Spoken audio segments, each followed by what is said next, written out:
Halo Telutizen, selamat datang kembali dalam program Tell You Talk, inspiring you with every talk. Tell You Talk merupakan program diskusi interaktif bersama narasumber inspiratif dengan topik perbincangan terkini. Saya Akila Zahra, dan pada Tell You Talk kali ini kita akan berdiskusi tentang topik yang amat penting bagi kemajuan Telkom University mendatang. Tiada lain yaitu pemilihan Rektor Telkom University periode 2025-2030. Untuk itu tetaplah bersama kami untuk mengetahui lebih dalam mengenai kontestasi pemilihan Rektor yang sudah ditunggu-tunggu.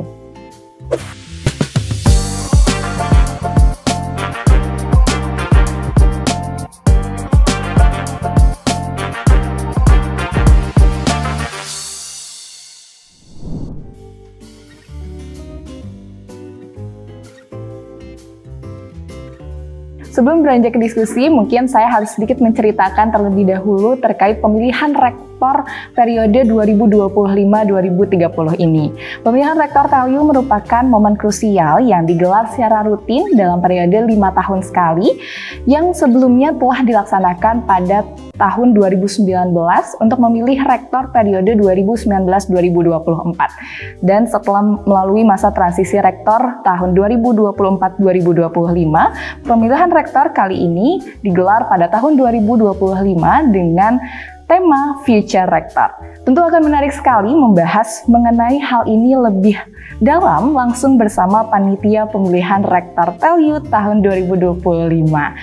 Bersama saya sudah hadir Ketua Panitia Pemilihan Rektor Telkom University periode 2025-2030. Sudah ada Ibu Dr. Majidah, serta Sekretaris 1 Pemilihan Rektor TELU 2025, Pak Dr. Agus Ahmad Suhendra. Selamat pagi Bapak Ibu, selamat datang di TELU Talk, dan semoga diskusi kali ini dapat memenuhi kebutuhan informasi Telutizen terkait pemilihan Rektor TELU periode 2025-2030. Nah, untuk pembuka pada talk show kali ini, tadi sudah saya sampaikan bahwa tema yang diangkat adalah Future Rector. Mungkin kita akan membahas terlebih dahulu terkait temanya gitu Bapak Ibu. Apa yang melatar belakangi pemilihan tema Future Rector ini pada pemilihan Rektor Telkom University periode 2025-2030? Baik, terima kasih Mbak Akila.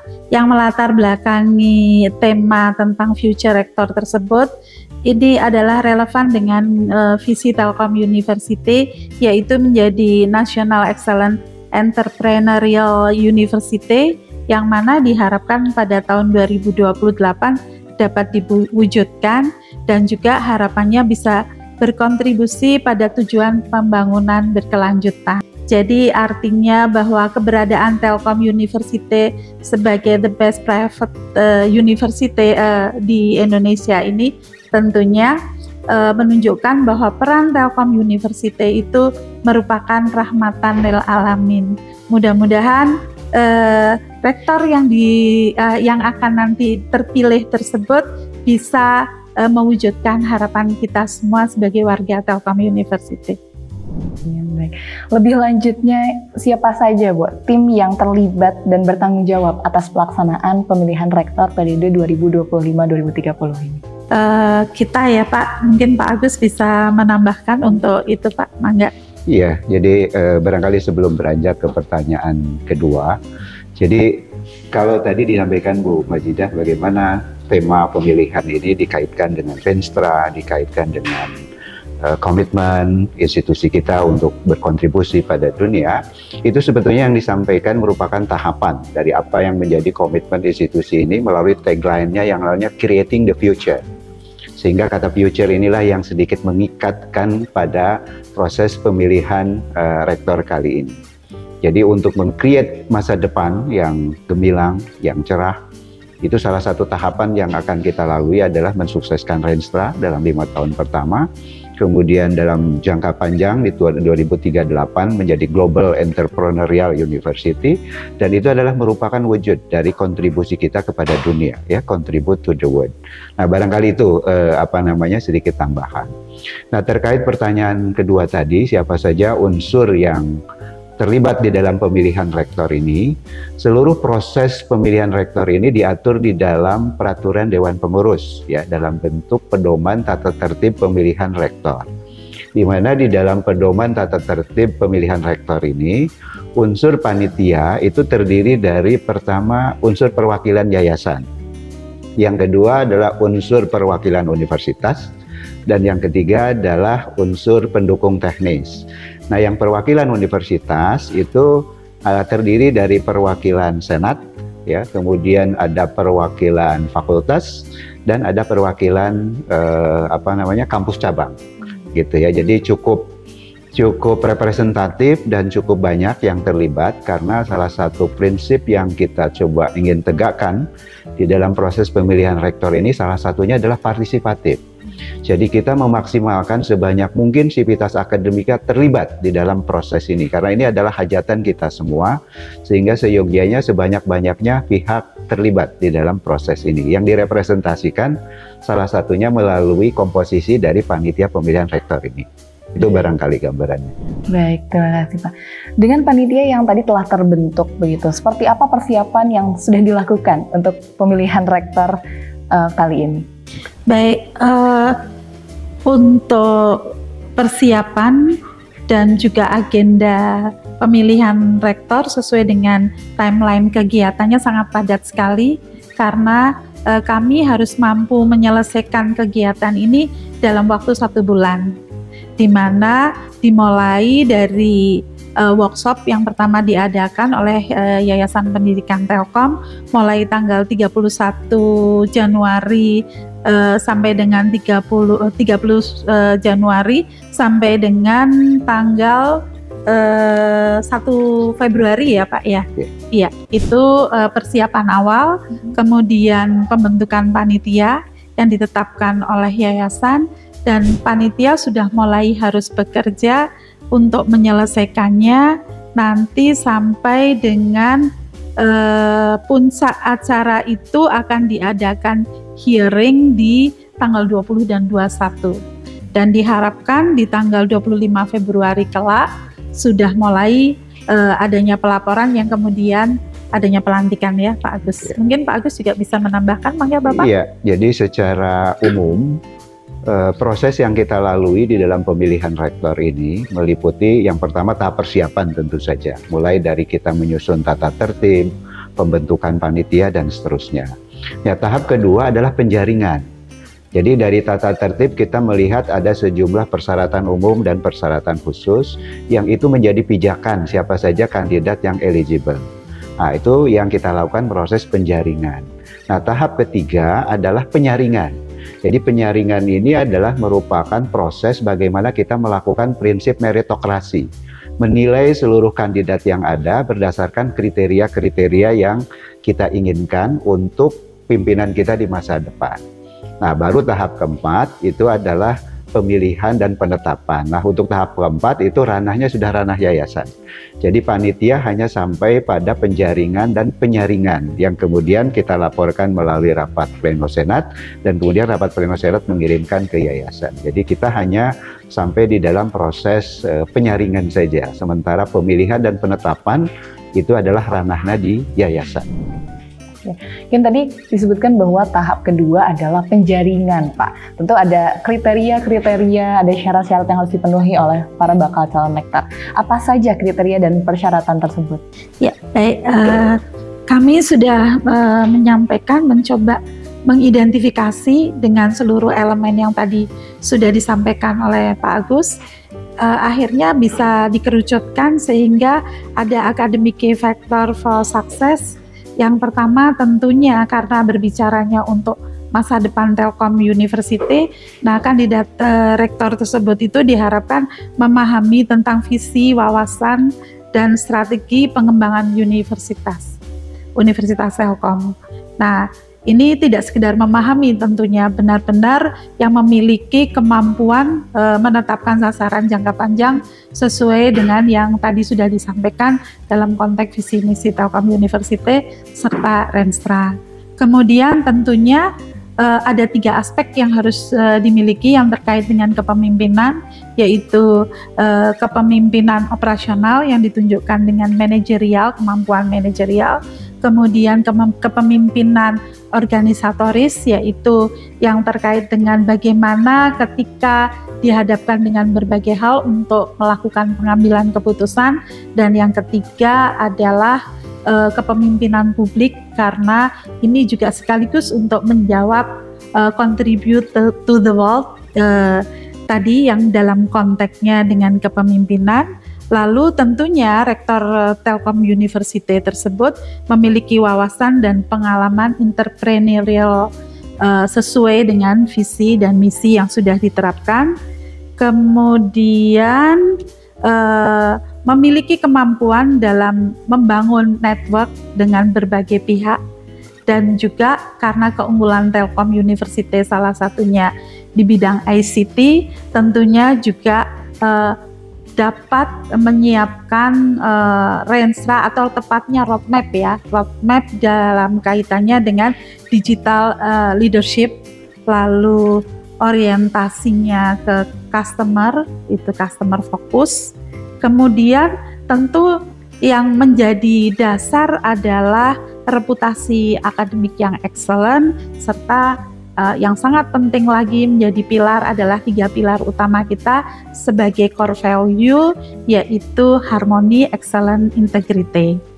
Dan yang terakhir tentunya karena tadi sudah dikatakan bahwa peran kita itu adalah mendunia secara global, tentu juga Telkom University berkomitmen terhadap Sustainability Development Goals yang terdiri dari 17 tujuan yang tentunya nanti dapat diterjemahkan sesuai dengan latar belakang dari masing-masing kandidat. Jadi berdasarkan eligibilitasnya begitu, Bu. Sejauh ini ada berapa jumlah kandidat yang akan berkontestasi dalam pemilihan rektor periode 2025-2030? Baik, sepertinya seluruh guru besar ya Pak ya, seluruh guru besar Telkom University memenuhi kriteria itu ya Pak Agus. Karena dasarnya adalah statuta Telkom University, khususnya di pasal 44, yang ini menjadi dasar juga ya Pak untuk pedoman tata tertib pemilihan ya Pak Agus ya. Ada kriteria umum dan kriteria khusus, di mana kriteria umumnya adalah warga negara Indonesia tentunya, dan maksimal usia pada saat pelantikan adalah 60 tahun, kemudian sehat jasmani dan rohani yang ditunjukkan nanti dengan surat keterangan dokter serta psikolog, dan syarat khususnya tentunya merupakan kader terbaik internal Universitas Telkom dengan masa kerja yang telah ditetapkan sesuai dengan aturan yang ada. Mangga Pak Agus kalau ada yang mau ditambahkan. Iya, boleh. Jadi pertanyaan tadi sebelumnya kan mengenai syarat ya. Jadi syarat itu ada 2 yang menjadi cara kita untuk memilih kandidat. Yang pertama adalah syarat umum. Dan syarat umum ini cukup banyak, ada 12 item yang ada di sana, dan ini kita ambil seluruh syarat umum ini dari statuta Universitas Telkom, khususnya dari pasal 44 ayat 1, itu yang menyebutkan bahwa syarat rektor Telkom University itu seperti apa, yang tadi sudah disampaikan oleh Bu Majidah ya, salah satunya menyangkut masalah usia, kualifikasi akademik ya, S3, kemudian jabatan fungsional akademik guru besar, sehat jasmani rohani, dan tentu memiliki kemampuan dari sisi kompetensi struktural maupun manajerial. Nah, yang kedua ada syarat khusus. Nah, syarat khusus ini tidak diatur di dalam statuta, tapi ada di dalam pedoman tata tertib pemilihan rektor. Jadi ini adalah merupakan satu syarat khusus yang barangkali bisa berubah setiap periodik pemilihan rektor. Nah, untuk 5 tahun ke depan ya, yang dimulai dari 2025 sampai 2030, itu ada 5 syarat khusus yang tadi sebagian disampaikan oleh Bu Majidah ya. Jadi misalkan saja harus diambil dari kader terbaik Telkom University. Jadi berbeda dengan pemilihan rektor sebelumnya, di mana kita membuka peluang bagi guru besar dari luar. Nah, untuk kali ini karena guru besar kita udah cukup banyak, alhamdulillah. Jadi untuk pemilihan kali ini kita akan fokuskan pada kader terbaik di internal Telkom University. Kemudian syarat khusus yang lain tadi memiliki reputasi akademik yang excellent, ya. Kemudian juga hal-hal yang terkait dengan kemampuan di dalam networking baik secara nasional maupun internasional, khususnya untuk industri dan pemerintahan. Dan syarat khusus ini muncul tentu disesuaikan juga dengan penekanan Renstra kita ke depan, di mana kita ingin membangun satu jejaring internasional yang lebih luas, yang lebih kuat gitu. Nah, itu aja barangkali tambahan. Baik, menarik sekali Bapak Ibu. Dan mungkin ini juga menarik Talutizen di luar sana, tentu karena ini kan momennya 5 tahun sekali gitu, berarti akan ditunggu-tunggu gitu oleh Talutizen secara umum. Setiap lapisan baik mahasiswa, dosen atau staf pasti memiliki kesempatan untuk berpartisipasi begitu. Nah, seperti apa cara mereka dapat berpartisipasi dalam pemilihan rektor ini? Cara mereka berpartisipasi dalam pemilihan ini tentunya nanti yang pertama akan melihat informasi yang disampaikan melalui publikasi yang ada. Kemudian yang kedua nanti ada beberapa perwakilan ya Pak Agus, mohon nanti bisa ditambahkan juga. Pertama adalah tentu perwakilan tersebut dari para pimpinan Telkom University, kemudian juga senat yang diperluas termasuk unsur senat universitas, kemudian seperwakilan senat fakultas, perwakilan kelompok keahlian, dan juga nanti dimeriahkan dengan perwakilan dari mahasiswa serta staf ya Pak, para kaur di lingkungan Telkom University. Mangga bagus kalau ada yang perlu ditambahkan. Ya. Jadi salah satu prinsip yang tadi saya sampaikan di depan di dalam proses pemilihan rektor ini adalah partisipatif, ya, di mana kita mengupayakan proses pemilihan ini melibatkan sebanyak-banyaknya stakeholder, termasuk adalah mahasiswa. Nah, keterlibatan mahasiswa tentu nanti melalui proses perwakilan tentu saja, karena kalau seluruh mahasiswa hadir tentu tempatnya tidak memungkinkan.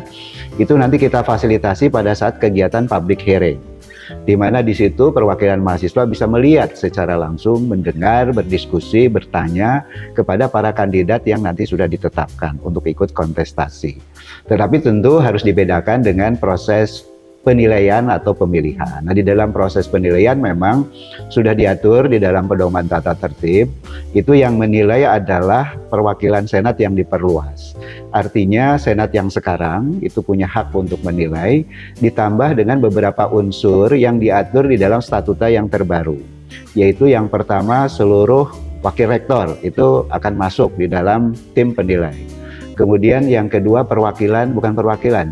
seluruh dekan itu masuk juga di dalam tim penilai. Kemudian Dean of Institute yang 3 orang itu juga masuk.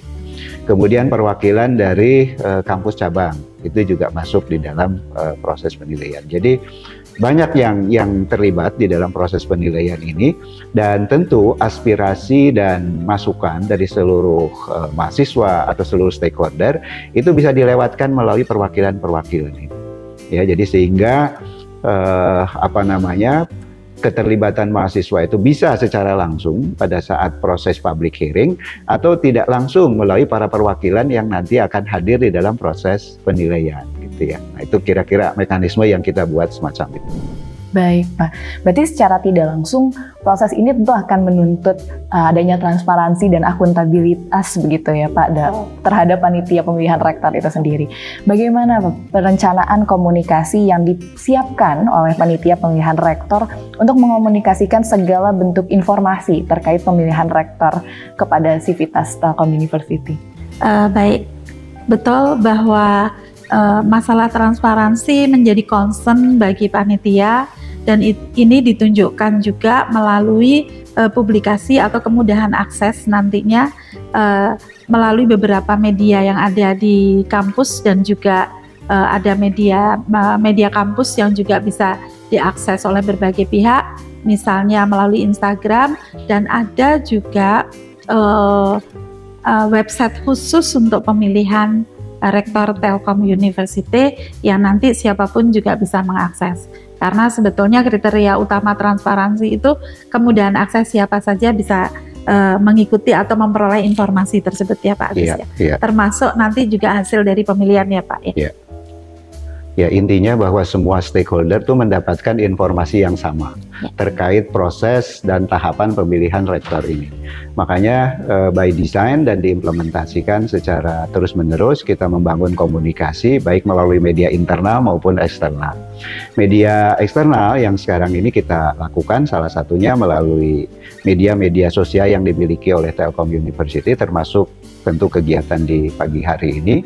Kemudian yang tidak kalah penting adalah keterlibatan para perwakilan fakultas. Mereka juga menjadi penerus informasi dari kegiatan pemilihan rektor ini. Jadi mereka yang menjadi bagian dari panitia yang merepresentasikan fakultas, merepresentasikan kampus cabang, seluruh keputusan yang sudah secara legal formal bisa didiseminasi itu diteruskan oleh mereka ke fakultas, gitu ya, sehingga seluruh dosen, seluruh staf, seluruh mahasiswa itu bisa mengetahui mengenai jalannya proses pemilihan rektor yang sekarang ini sedang berjalan. Dan ini kita sangat concern karena bagi kita salah satu sukses dari pemilihan rektor ini ketika pemilihan rektor ini menjadi bagian dari hajatan kita semua, ya, dan disambut dengan kemeriahan yang sama oleh seluruh stakeholder. Baik, jadi transparansi dan akuntabilitas tersebut tidak hanya dibangun oleh panitia tapi juga dengan kerjasama dari Sivitas Akademika, begitu ya Bapak Ibu. Sejauh ini bagaimana respon dari Sivitas Akademika terhadap proses pelaksanaan pemilihan rektor Telkom University periode 2025-2030? Secara umum kalau dilihat cukup antusias terhadap pemilihan rektor, meskipun tahapan ini kan belum sepenuhnya, masih akan melalui beberapa tahapan seperti tadi disampaikan dalam lini masa yang sudah kami sampaikan tadi. Mudah-mudahan dengan hari ke hari dan publikasi yang terus dijalankan dan termasuk melalui kegiatan talkshow pagi hari ini akan bisa meningkatkan partisipasi dari seluruh Sivitas Akademika di lingkungan Telkom University, termasuk yang di cabang-cabang ya Pak Agus ya. Ya, betul sekali. Jadi sekarang ini kan masih pada tahap introduksi ya informasinya itu, bahwa kita sedang mulai dalam proses pemilihan rektor dengan lini masa yang sudah kita siapkan. Dan saya kebetulan itu masuk di beberapa tempat. Di kampus cabang saya bisa melihat secara langsung, di fakultas di mana saya berada juga saya bisa melihat secara langsung. Jadi di dalam fakultas maupun di kampus cabang ya, antusiasme dan ketertarikan Sivitas Akademika itu sangat tinggi. Dan saya memperkirakan ke depan makin makin lebih lanjut tahapan pemilihan rektor ini, dinamika ini akan makin ramai, akan makin bergairah ya. Khususnya ketika nanti kandidatnya sudah diumumkan, para kandidat itu, dan di dalam aturan tata tertib dimungkinkan ya, setiap kandidat itu memiliki tim sukses. Nah, jadi kalau misalkan tim suksesnya sudah bekerja, wah, dengan berbagai macam strategi yang dijalankan, saya kira ini sesuatu yang barangkali akan membuat fenomena yang menarik ya, dinamika di kampus kita ya. Dan mudah-mudahan semuanya berjalan sehat dan sesuai dengan yang kita harapkan lah, kita mendapatkan rektor terbaik untuk institusi kita. Amin. Ya, terwujud ya Pak, menjadikan pemilihan rektor ini adalah hajat semua Sivitas Akademika yang ada di Telkom University. Baik, Pak Agus, Bu Majidah, mungkin sebagai penutup seperti apa harapan yang dimiliki oleh panitia pemilihan rektor terhadap rektor Telkom University periode 2025-2030 yang akan terpilih mendatang? Ya, harapan kami sih bisa memperoleh rektor sesuai dengan kriteria yang ada dan juga sesuai dengan visi misi yang ada, dan menjadi jawaban untuk seluruh warga kampus dalam berbagai aspek, tidak hanya dalam konteks akademik saja, tetapi bisa menjawab banyak hal, termasuk juga di kesejahteraan dan tentunya juga peningkatan karir bagi semua orang atau semua unsur yang ada di Telkom University. Mangga Pak, kalau ada yang mau ditambah. Saya kira cukup ya. Jadi yang tadi disampaikan memang demikian. Jadi kita berharap bahwa rektor yang terpilih adalah rektor terbaik yang bisa mewujudkan apa yang menjadi visi dari institusi ini, baik dalam 5 tahun ke depan maupun dalam jangka panjang. Dan tentu di dalam implementasi visi dan misi itu ada termasuk dalam kemajuan dari sisi tridharma, peningkatan kesejahteraan, kualitas akademik, dan seterusnya. Dan saya kira itu yang tadi barangkali disampaikan oleh Bu Majidah juga. Baik, terima kasih Bu. Semoga harapan tersebut dapat terrealisasikan ya oleh siapapun Rektor Telkom University yang akan terpilih pada periode 2025-2030. Sekian perbincangan kita mengenai pemilihan Rektor Telkom University periode 2025-2030 bersama Panitia Pemilihan Rektor Telkom University.